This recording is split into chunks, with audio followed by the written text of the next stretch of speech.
Radio Publique Africaine.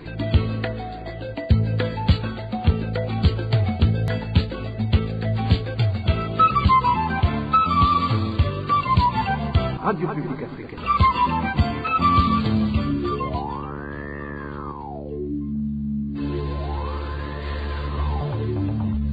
C'est le moment de suivre le journal parlé en français. À la présentation, Onésime Douchimagité. Merci d'être au rendez-vous d'information de ce samedi 5 février 2022, dont voici les grands titres.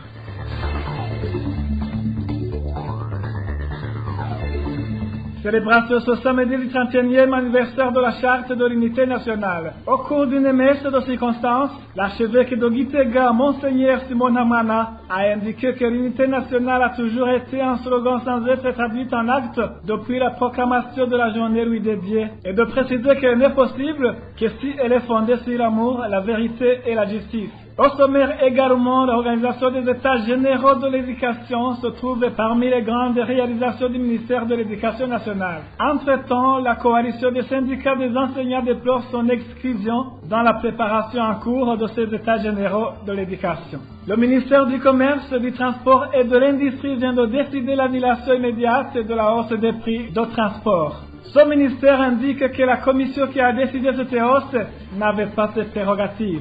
Le détail tout de suite.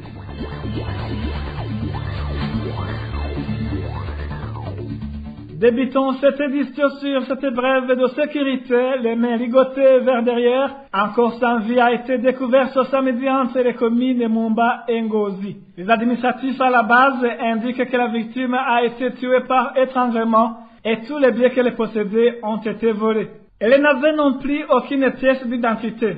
Sur ordre de l'administrateur de la commune de Mumba, le corps a été évacué vers la morgue de l'hôpital Ngozi et les enquêtes sont en cours. En page de justice, 2 personnes accusées d'avoir assassiné un enfant albinos de 5 ans, Abdoul Iglaneza, ont été condamnées par le tribunal de grande instance de Changuzo ce vendredi. Médard Ndaïzeye a écopé d'une peine à perpétuité et un dédommagement de 40 millions de francs burundais, tandis que son co-accusé Augustin Secharou a été condamné à 20 ans de prison ainsi que le paiement de 20 millions de francs burundais de dommages et intérêts. Le président de l'association des albinos au Burundi se dit indigné de la décision prise par le tribunal. Suivez le président de l'association burundaise des albinos. Nous n'avons pas été tellement satisfaits par la mesure qui a été prise hier dans le tribunal qui a eu lieu hier en province de Changuzo, et parce que on est en train de montrer que certains d'entre eux ne sont pas impliqués dans l'affaire, alors que c'était vraiment une équipe qui était organisée. Aussi, si vous essayez d'analyser de voir les mesures qui ont été prises, on dit qu'on est en train de voir notre procédure, alors que l'enfant a été tué étant innocent, qui a été victime de ces malédictions, je dirais, et des croyances ignobles.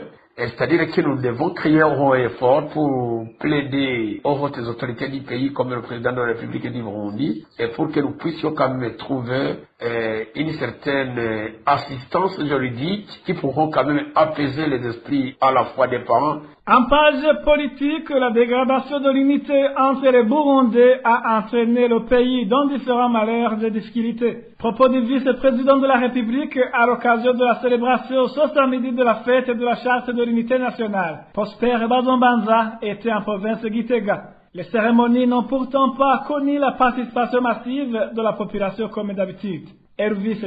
Les cérémonies commémoratives de la Charte de l'Unité nationale ont eu lieu de la province de Gitega ce mardi. Les dites cérémonies ont été honorées par Prosper Bazombanza, le vice-président de la République. Le constat a été toutefois que peu de gens étaient présents dans ces cérémonies par rapport aux années antérieures. À part que les élèves qui n'avaient pas l'habitude de manquer cet événement n'étaient pas présents, même les représentants des autres pays au Burundi étaient peu nombreux. Dans son allocution, Prosper Bazombanza a déploré la détérioration de cette charte de l'unité du Burundi. Les multiples crises se sont succédées dans notre pays. Ces crises répétitives trouvent origine dans la perturbation de l'unité nationale depuis 1991. Vous savez bien que malgré l'instauration de la charte de l'unité nationale, nous l'avons perturbée par la suite. Dès lors, les bonnes manières qui consistent à s'entraider ont été substituées par l'égoïsme, le favoritisme, sans oublier la trahison. Rappelons que l'unité nationale de Burundi a vu le jour le 5 février 1991. Aujourd'hui, donc, c'était le 31e anniversaire de la charte de l'unité nationale. Merci à toi, Elvis Mungere. L'unité nationale n'est possible que si elle est fondée sur l'amour, la vérité et la justice. Cette insistance, c'est le contenu de l'homélie de Monseigneur Simon Hamana de ce samedi, jour de l'anniversaire de l'unité nationale de Burundi. Selon cet homme d'église, l'unité nationale a toujours été un slogan sans être traduit en actes depuis la proclamation de la journée lui dédiée. Monseigneur Simon Hamana, archevêque de Gitega, conseille aux autorités burundaises et aux Burundais, tant de l'intérieur que ceux en exil, de s'appuyer sur l'amour divin pour asseoir véritablement l'unité nationale. L'unité des Burundais n'est possible que si elle est fondée sur l'amour, la vérité et la justice. Nous avons chanté l'unité, mais il nous a été difficile de comprendre son fondement pour la vivre. Nous l'avons parlé en maintes fois dans des contes, dans des pièces de théâtre, mais il nous a été impossible de la pérenniser dans notre langage. Nous avons souhaité cette unité, et d'ailleurs certaines personnes y ont mis de l'énergie pour qu'elle existe, mais ça n'a rien donné. Car les événements qui ont poursuivi cette volonté ont montré que nous les Burundais ne voulions pas cette unité. Dans un seul mot, je dirais, et je demande excuse à ceux qui se sentiront vexés, nous avons échoué. Moi, j'ai des doutes quant aux piliers sur lesquels nous avions voulu qu'ils soutiennent l'unité des Burundais. En cette journée mémorable, dans différentes localités du pays, les gens vont fêter l'anniversaire de la charte de l'unité, mais je ne sais pas, je donne un exemple, si on va se souvenir dans nos prières d'être ensemble avec nos frères en exil ou qui ne peuvent pas venir au Burundi. Est-ce qu'on va prier pour eux? C'est pour cette raison que je pense que nous avons échoué à construire cette unité et la renforcer. Nous ne l'avons pas dotée des piliers solides. Cette unité, même si on en discutait tous les jours, même si on l'entonnait avec de belles voix, si elle n'est pas fondée sur l'amour, c'est comme le vent qui souffle d'ici vers là. Je voudrais que toi, politicien ici présent, tu le comprennes, toi, ami du Christ et qui se nomme ainsi, tu n'auras aucune bénédiction sans l'amour. Toi aussi, frère vivant en exil, tu n'auras aucune autre aide pour mettre de côté les difficultés dans lesquelles tu vis et retrouver le cœur qui te permettra de se familiariser avec nous qui vivons au pays à part l'amour. La charte de l'unité nationale a été comme une maison bâtie sur le sable. Déplore le mouvement international de la jeunesse burundaise. Selon le porte-parole du MIGEP, il est inconcevable de parler de l'unité nationale dans un pays où un effectif important de citoyens est en exil suite aux différents abus et exactions cautionnés par les dirigeants en place. Souvent plutôt bienvenu Gahungu, il est porte-parole du MIGEP. Au départ, le projet de l'unité nationale entre les Burundais était un beau projet, mais le problème c'est que ce projet n'a pas duré longtemps. Parce que depuis 1993, on a observé encore une fois les conflits entre les ethnies au Burundi. C'était vraiment des conflits orchestrés par les politiciens qui sont mal intentionnés. Donc, depuis 1993, les politiciens qui font semblant de célébrer l'unité nationale, je crois qu'ils sont en train de perdre leur temps parce qu'on observe plusieurs milliers de Burundais qui sont en exil, qui ne sont pas même capables de rentrer chez eux parce qu'il y a de la guerre toujours. Et je crois qu'on manque de dirigeants exemplaires qui peuvent montrer de l'exemple à tous les Burundais, qui peuvent nous enseigner comment vivre ensemble, mais c'est eux-mêmes qui sont là pour diviser les Burundais. C'était Bienvenu Gahungu, porte-parole du mouvement international de la jeunesse burundaise MIGEP en sigle. L'unité nationale n'a jamais été une réalité au Burundi au moment où il s'observe encore la discrimination politique et ethnique. Propos de différents Burundais qui demandent au gouvernement en place de garantir la protection équitable de la population burundaise et surtout de combattre les tueries persistantes dans différentes localités du pays. umuntu yavuga ko atabumwe bw'abarundi buhari hari ikumirwa ry'ubwoko amacakubiri On peut dire qu'il n'y a pas d'unité au Burundi. Il y a seulement la discrimination ethnique et politique qui se manifeste par le manque de confiance qui caractérise la population burundaise. Le but de l'unité nationale était de faire en sorte que tout Burundais soit libre. Nous demandons aux institutions gouvernementales de traiter de la même façon tous les Burundais et ramener l'unité nationale, de couper court avec les tortures, les tueries et la discrimination envers une partie de la population, car la discrimination basée sur l'ethnie, les provinces et autres montre qu'il n'y a plus d'unité entre les Burundais.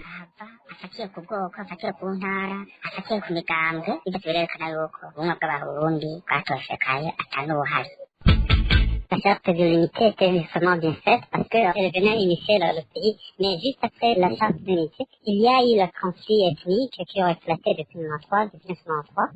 Je dirais que l'unité nationale a été comblée par l'hypocrisie parce que il n'y a pas eu vraiment l'unité qui est effective parce que tout le monde cherche ses intérêts en ce qui concerne la politique nationale. Et jusqu'à maintenant, il n'y a pas de l'unité parce qu'il y a beaucoup de Burundais qui sont à l'exil à cause de leur croyance politique. S'il y avait de l'unité, il y avait des Burundais qui sont à l'étranger pour édifier notre pays, porter leur pierre à l'édifice de la construction nationale. Mais je dirais que cette unité n'existe plus au Burundi. Si on regarde la manière dont le pays est gouverné, on voit qu'il y a un seul parti au centre de tout. Même les recrutements pour rentrer en fonction sont caractérisés par le favoritisme, en partant sur le fait que certains postes sont occupés par des gens d'une même ethnie ou issus d'un même parti politique. Cela nous ramène à confirmer qu'il n'y a plus de traces de l'unité nationale au Burundi.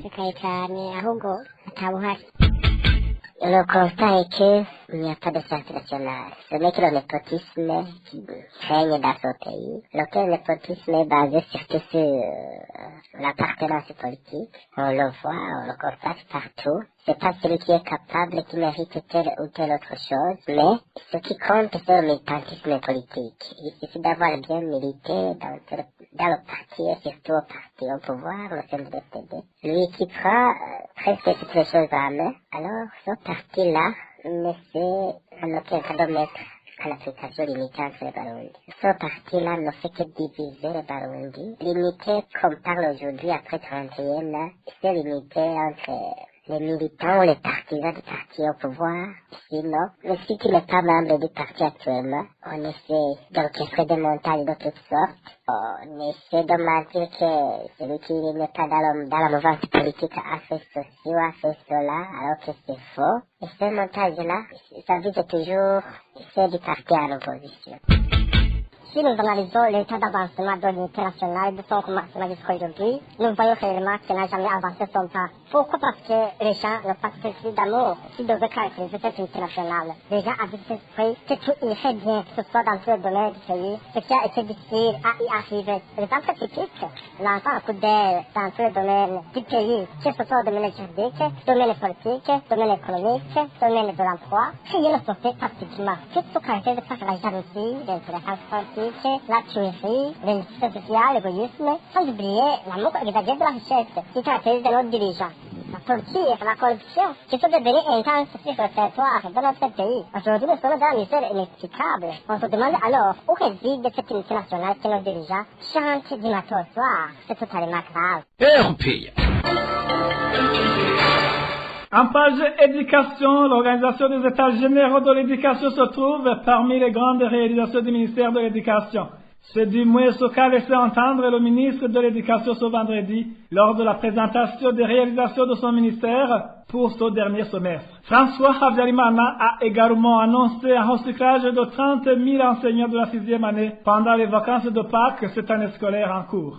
Suivez. S'agissant de l'amélioration des conditions d'apprentissage et d'accès à l'école, pas mal d'actions en rapport avec la construction, la réhabilitation et l'équipement des infrastructures scolaires et académiques ont été réalisées. Nous soulignons que la construction et la réhabilitation de certaines infrastructures scolaires et académiques ont été confiées à Roboha. Dans le but de poursuivre et étendre le programme national d'alimentation scolaire, près de 600 000 élèves sont rationnés à travers 694 écoles fondamentales des provinces de Bubanza, Bujumbura, Chibitoke, Kirundo, Gitega, Muyinga et Ngozi. Et s'agissant de l'amélioration de la qualité des apprentissages, des outils et supports pédagogiques ont été élaborés.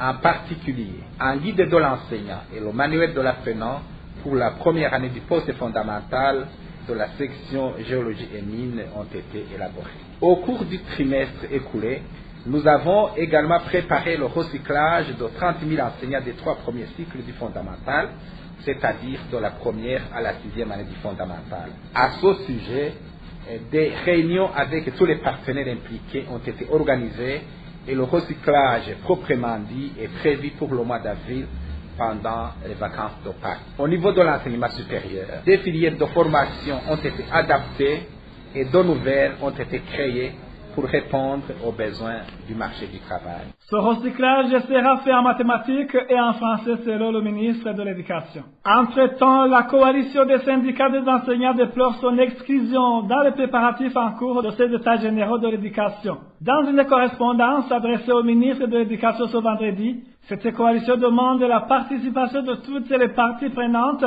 pour fixer les objectifs de ce grand rendez-vous. Et détail avec Eric Nyonzima.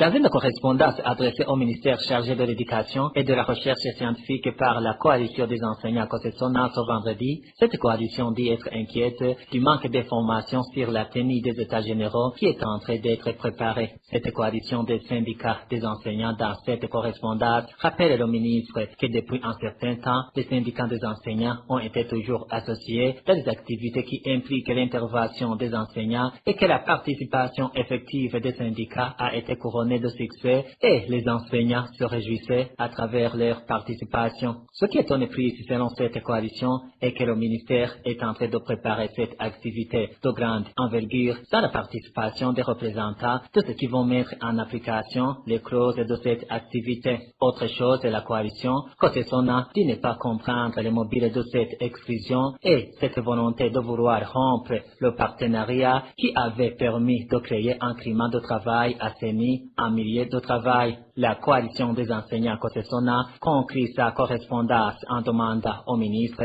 de l'Éducation de permettre la participation de toutes les parties prenantes pour proposer des thèmes adéquats et pour fixer des objectifs de ce grand rendez-vous qui s'avère nécessaire. Vous saurez que la tenue des états généraux aurait lieu le mois de mars prochain. Merci à toi, Eric Nyonzima. En page économie, le ministère du Commerce, du Transport et de l'Industrie a décidé l'annulation immédiate de la hausse des prix de transport. Dans un communiqué de ce vendredi, ce ministère indique que la commission qui a pris cette mesure n'avait pas ses prérogatives. Le détail avec Daniel Claire et la trouve.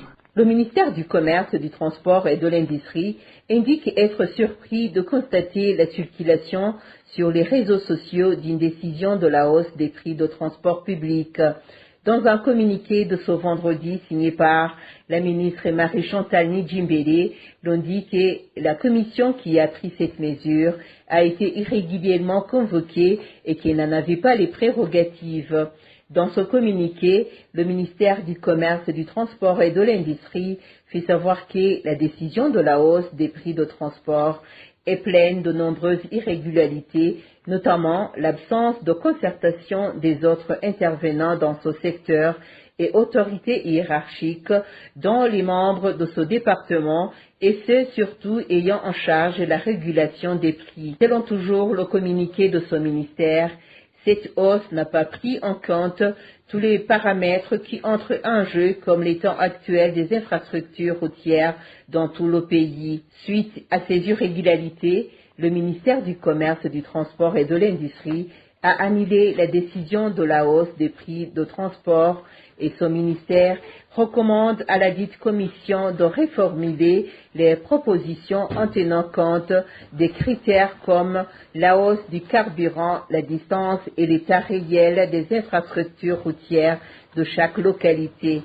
Pour rappel, la commission qui avait pris la mesure de la hausse des prix du transport en date du 1er février était composée par 2 directeurs généraux du ministère du Commerce, Transport et Industrie, 2 directeurs du ministère de l'Hydraulique, Énergie et Mines, ainsi qu'un représentant de l'OTRACO et celui de l'Association des transporteurs du Burundi. Et l'Observatoire pour la lutte contre la corruption et les malversations économiques, ORICOM en sigle, dénonce l'anarchie observée au sein du gouvernement burundais. Pour Gabriel Rufyiri, il est incompréhensible que 3 directeurs généraux issus de 2 ministères différents puissent se réunir pour prendre des décisions à l'insu de leur ministère de tutelle.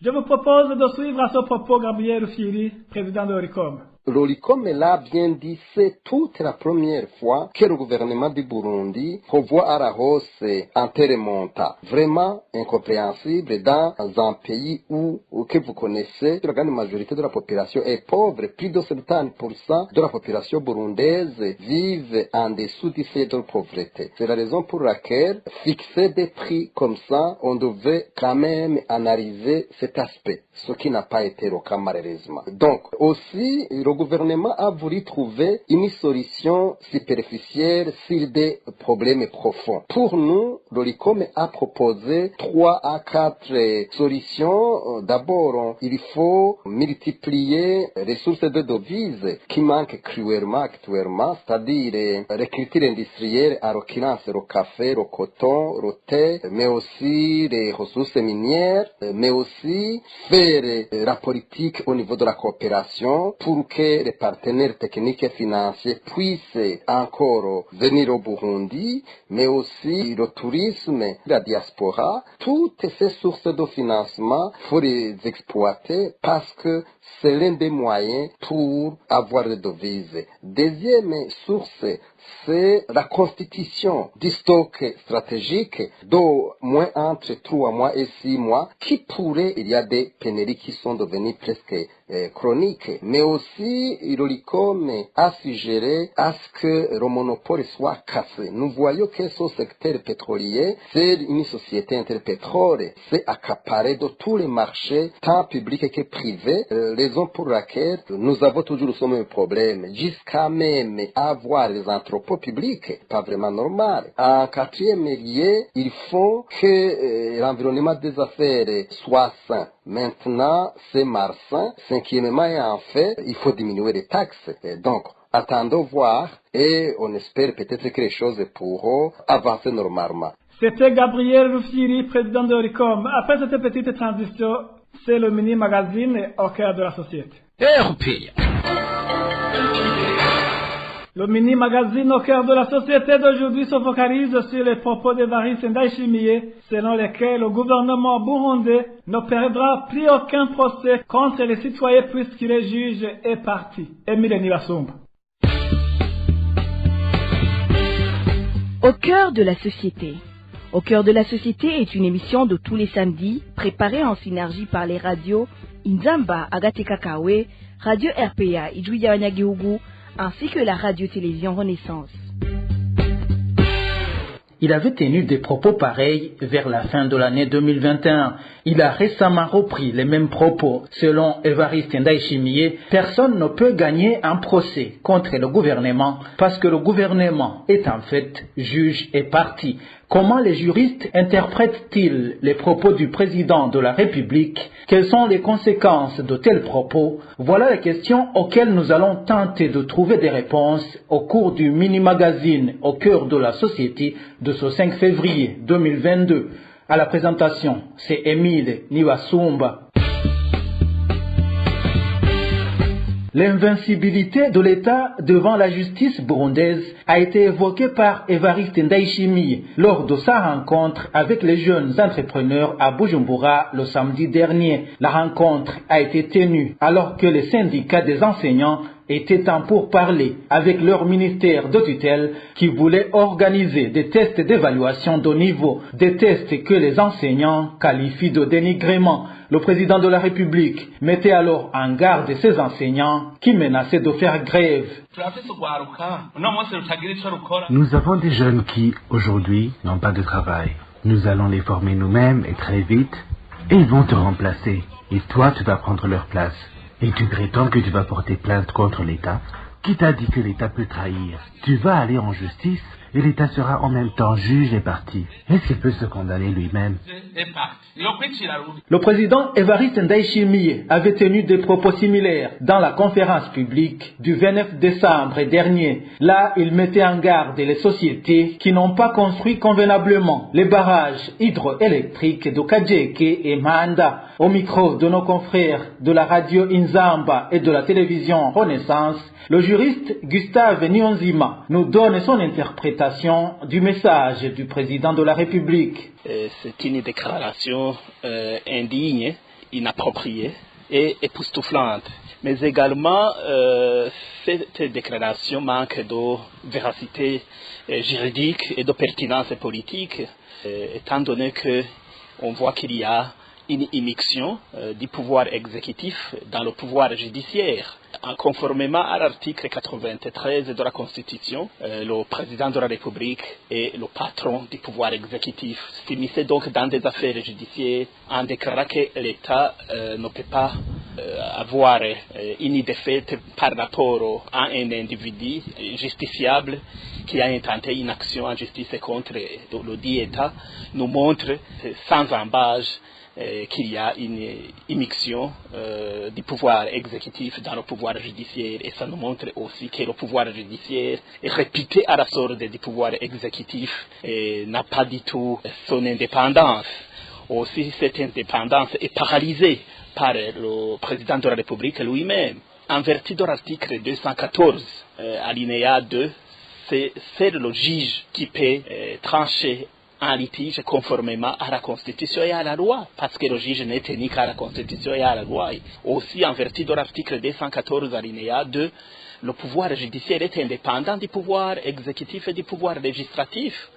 Seuls les magistrats peuvent trancher et rendre des jugements et des arrêts conformément à la Constitution et à la loi, conformément à l'article 210. Donc dire que l'État ne peut pas perdre, aura toujours gain de cause, nous montre qu'il y a l'immixtion du pouvoir exécutif dans le pouvoir judiciaire. C'est vraiment horrible, ça dépasse l'entendement humain. Selon Maître Gustave Nyonzima, les conséquences de ces propos sont néfastes. Avec ces propos, on voit qu'il y aura une influence. Les conséquences ultérieures seront qu'un justiciable ne pourra jamais gagner contre l'État parce que le président de la République lui-même a déjà sensibilisé, incité et influencé les magistrats à commettre l'irréparable. C'est une conséquence très grave. Donc le justiciable n'aura jamais justice s'il est en face de l'État devant le prétoire du tribunal ou de la cour. Ce justiciable pourra même intenter une action en justice devant les cours et tribunaux internationaux en abandonnant la procédure interne. Aussi, ce justiciable pourra se faire justice. Donc, on va vers l'inconnu, on va vers des choses graves, très abominables. Donc, il n'y aura jamais de justice à l'égard d'un justiciable. Aussi, ce qui est époustouflant, et ce qui est vraiment horrible, c'est la façon dont le président de la République a abominé, travesti et démystifié le corps éminemment judiciaire de la magistrature, alors qu'il devait être le garant. Le statut que lui confère la Constitution d'être le magistrat suprême devait pourtant le guider à garantir l'indépendance de la magistrature au niveau de l'administration des affaires judiciaires. Normalement, le président de la République devait se raviser, se ressaisir en prononçant un autre discours qui va dans le sens de garantir l'indépendance de la justice afin de montrer qu'il n'y a aucune immixtion du pouvoir exécutif dans le pouvoir judiciaire. Voilà, c'est par ici que nous mettons un point final au mini-magazine au cœur de la société de ce 5 février 2022. Merci à vous tous qui nous avez suivis. À la présentation, c'était Émile Nibasumba. Au revoir. C'était l'émission Au cœur de la société. Merci à toi, Émile Niwasumba. Merci, mesdames et messieurs, d'avoir prêté oreille attentive. Ainsi s'achève cette édition. À la présentation, c'était Onésime Dushimagit. Bon week-end à tous.